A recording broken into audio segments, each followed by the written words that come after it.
네, 의원님 나와 계시죠? 예, 안녕하십니까. 네네, 안녕하세요, 의원님.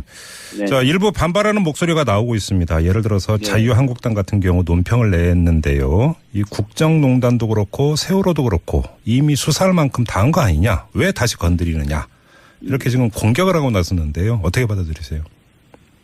우선 세월호 참사에 대한 부분은 아시다시피 세월호 참사 특조위가 조사를 했었지만 특조위 자체가 법에 명시된 종료기간보다 훨씬 앞당겨서 강제적으로 종료됐다라고 보는 것이 일반적인 시각입니다. 예. 그렇다 보니까 진상규명이 제대로 안 되었고 따라서 추가적인 진상규명이 필요하다고 보고 있습니다. 바로 그 부분을 대통령께서 지적하신 거라고 저는 보고 있고요. 네.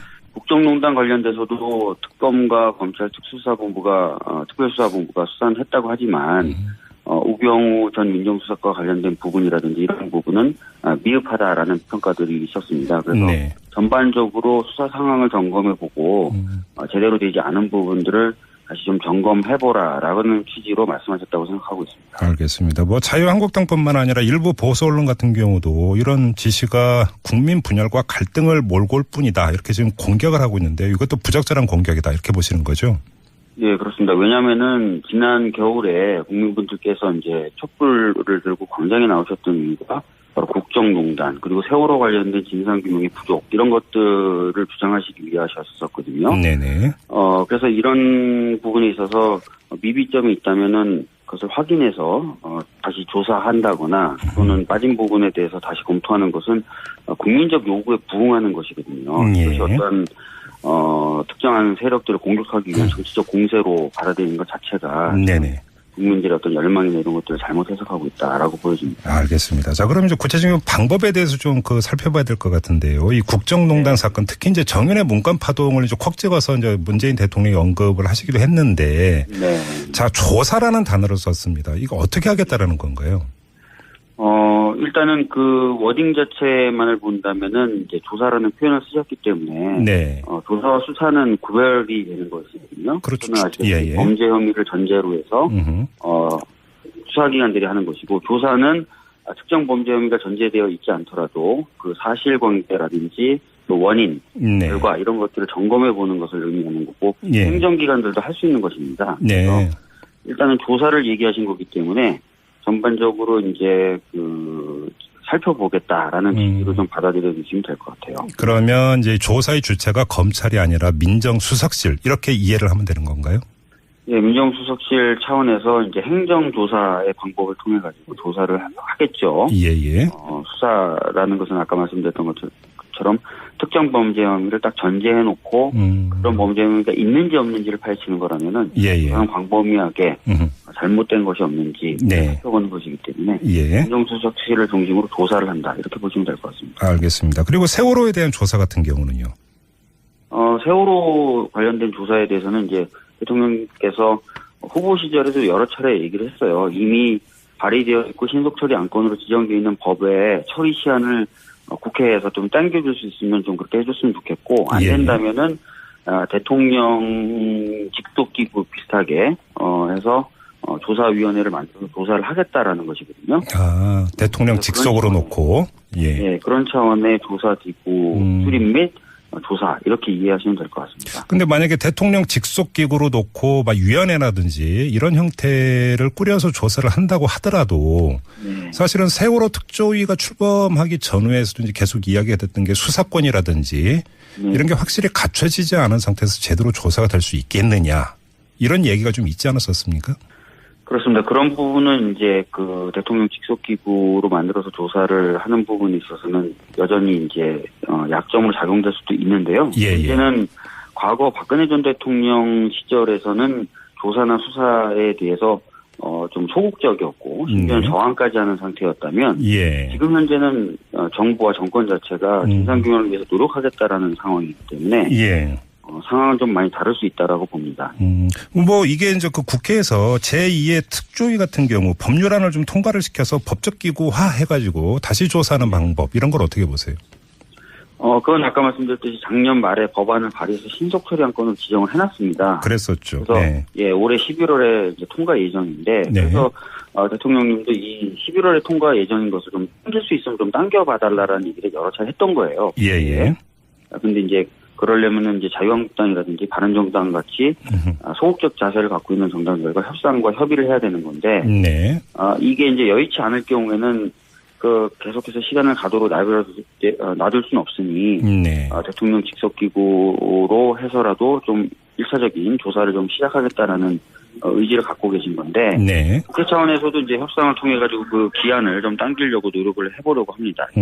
자, 그리고 오늘 같은 당의 안민석 의원이 제기한 내용 접하셨죠, 의원님?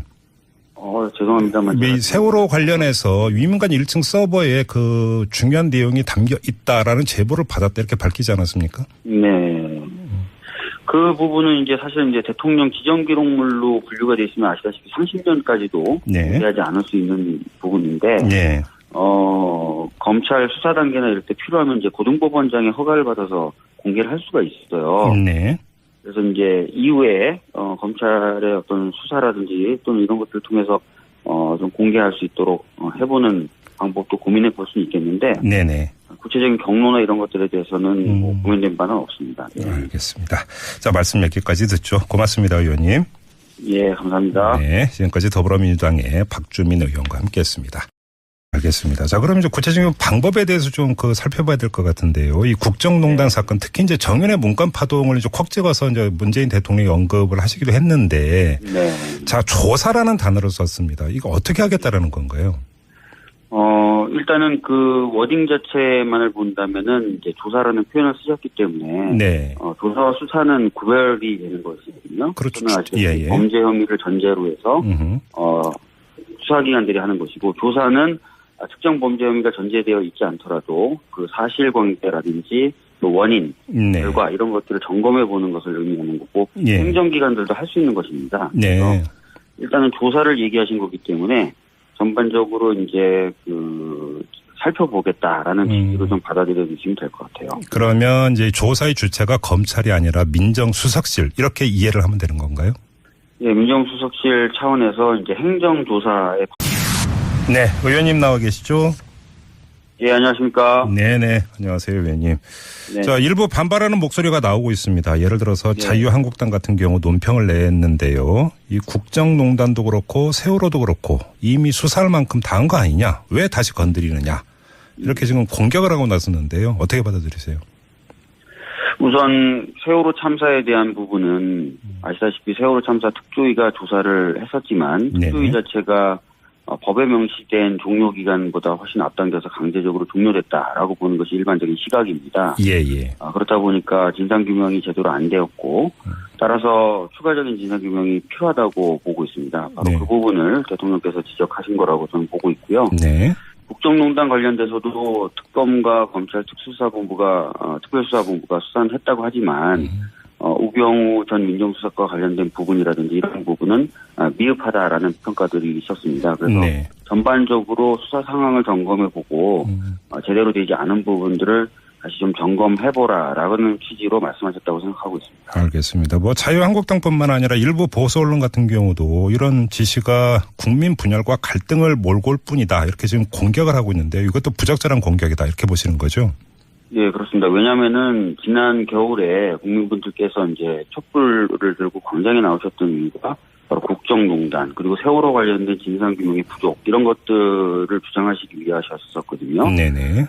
그래서 이런 부분에 있어서 미비점이 있다면은 그것을 확인해서 다시 조사한다거나 또는 빠진 부분에 대해서 다시 검토하는 것은 국민적 요구에 부응하는 것이거든요. 그래서 어떤 특정한 세력들을 공격하기 위한 정치적 공세로 받아들이는 것 자체가 국민들의 어떤 열망이나 이런 것들을 잘못 해석하고 있다라고 보여집니다. 방법을 통해 가지고 조사를 하겠죠. 수사라는 것은 아까 말씀드렸던 것처럼 특정 범죄 혐의를 딱 전제해놓고 그런 범죄 혐의가 있는지 없는지를 파헤치는 거라면은 그런 광범위하게 잘못된 것이 없는지 살펴보는 것이기 때문에 행정수석실을 중심으로 조사를 한다 이렇게 보시면 될 것 같습니다. 알겠습니다. 그리고 세월호에 대한 조사 같은 경우는요?